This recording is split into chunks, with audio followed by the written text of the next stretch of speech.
Bem-vindos ao Divã, minha comunidade maravilhosa do Divã. Gente, quem não está entendendo nada, volto a alguns vídeos, tá? Esse canal é novo e eu estou contando a minha história nesse canal. Fiz a apresentação, já passei um vídeo falando um pouco da infância. Ainda vou continuar nesse falando sobre infância também, porque aqui o objetivo é explicar para vocês como é que todas as minhas experiências em todas as fases da minha vida me levaram na vida adulta para o Divã. E eu espero que vocês se identifiquem com isso também, que vocês possam também reconhecer em vocês o que vocês precisam e por que é importante, né, ir para esse tal divã, que nada mais é do que fazer terapia, se autoconhecer, se perdoar, se entender. E tem tudo isso junto, tá? Então vamos lá. Ainda falando da minha infância, eu acho que eu fiz até uns shorts aí, que tem vários shorts meus aí, se vocês quiserem, vocês assistam. Eu tinha aquela tia rica, sabe aquela tia rica que gosta de humilhar você? Bom, essa tia rica existia. Então, como é que funcionava isso, tá? Minha família era muito pobre, eu morava com os meus avós, como eu já contei pra vocês, e a gente era muito pobre. Então, lá na minha casa se fazia feira uma vez por mês, e aquela feira precisava durar um mês inteiro, porque depois só era quando meu avô recebesse lá a aposentadoria dele, do INSS, e ele tinha também uma carvoaria, vendia carvão, e ele saía de algum dinheiro ali, um trocado, como ele chamava, aqui no Nordeste a gente fala assim, para poder comprar as coisas do dia a dia, tipo pão, ovos, essas coisas que eram tudo muito simples, cuscuz, que a gente aqui comia bastante, come ainda, né? Eu adoro cuscuz.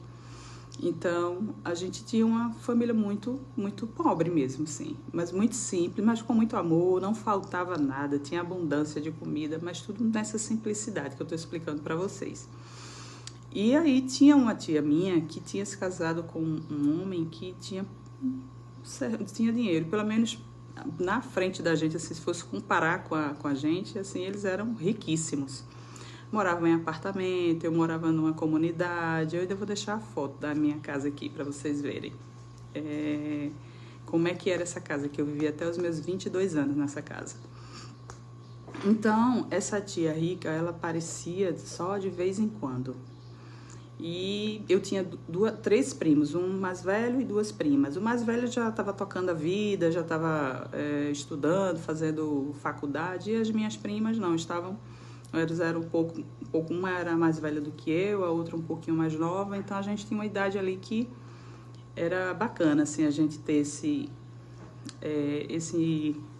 entrosamento, né? E aí, essa minha tia, ela era uma pessoa horrível, gente. E assim, desculpa, até vou dizer, ela não era não, ela continua sendo, até hoje. E ela me levava para casa dela porque as minhas primas gostavam muito de mim, me tratavam muito bem, a gente sorria muito, a gente se divertia, era muito boa a relação.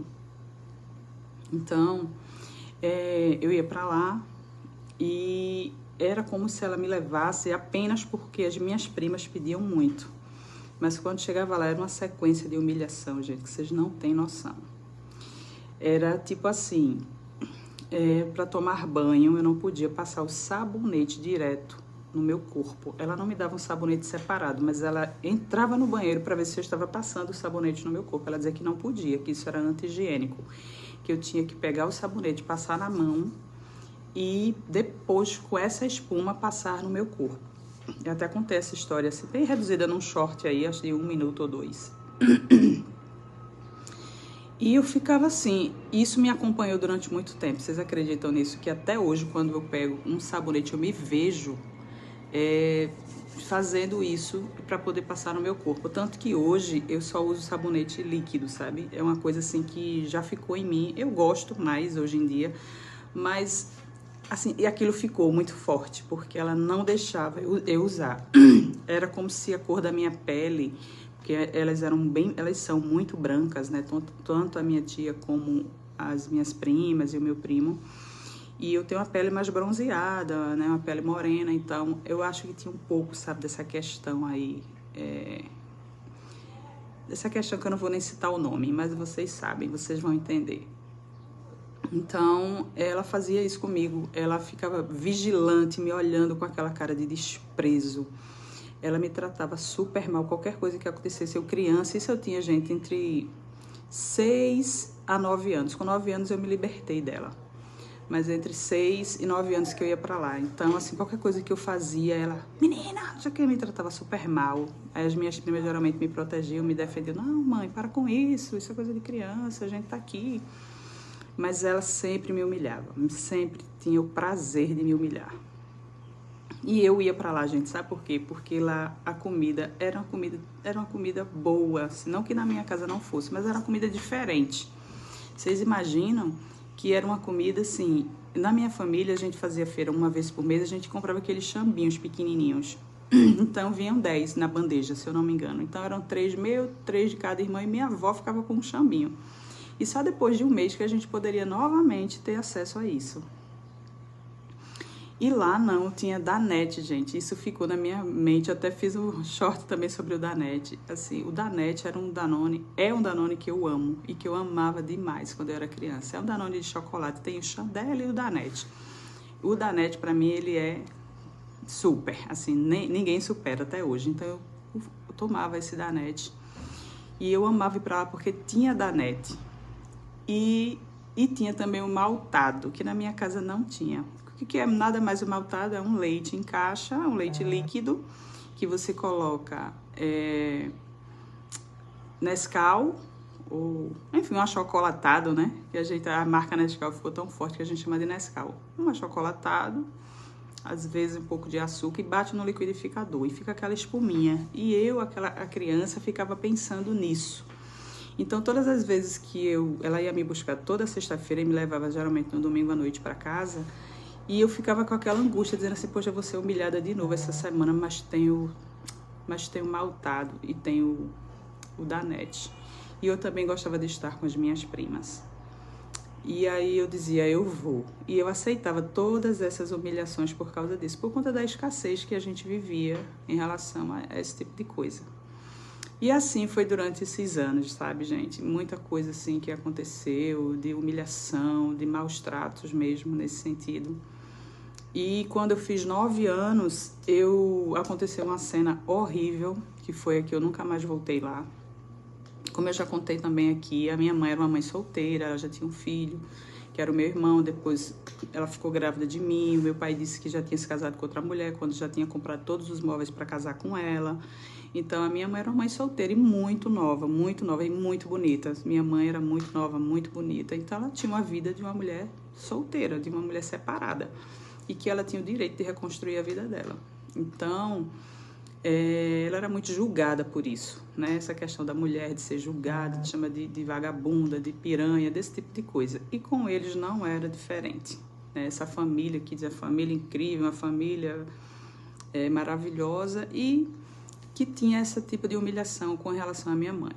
Então, foi o aniversário da minha prima nesse dia, a gente foi para um restaurante. Chegando nesse restaurante, tinha bebido, esse homem, né, o marido dela, ele tinha bebido, e aí ele pediu lá um frango com umas comidas diferentes para comemorar esse aniversário da minha prima. E aí, quando essa comida chegou, a gente colocando a comida, servindo lá, ele pegou, olhou para mim e disse assim, isso aqui é uma família. Estava ele, a esposa dele, minha tia, minhas 2 primas e o meu primo. Isso aqui é uma família, coisa que você nunca vai ter, porque a sua mãe é uma prostituta, uma vagabunda, e você vai ser igual a ela. Isso na mesa do restaurante, gente. Eu lembro que meu coração ficou acelerado, eu comecei a chorar compulsivamente ali. Eu fiquei tão abalada com aquelas palavras horríveis, eu tinha 9 anos. E eu comecei a chorar, eu não consegui comer mais, eu só queria ir embora dali, porque a ideia era essa, a gente ia almoçar, jantar, e depois eles iam me deixar em casa, que eu acho que era um domingo à noite. E eu não consegui mais comer. Eu fiquei tão abalada que eles ficaram com medo. Sabe quando ficou assim, caramba, eu acho que agora eu passei dos limites, essa menina vai acabar contando isso em casa, porque tudo que acontecia durante esses anos que eu era humilhada lá, eu não contava pra ninguém, porque eu tinha medo da minha avó não deixar mais eu ir. E como é que ia ficar o meu Danette e o meu maltado? E também as minhas brincadeiras e conversas com as minhas primas. Então, ali eu fiquei muito abalada e eles ficaram com medo. Não, que é Marley Zucco,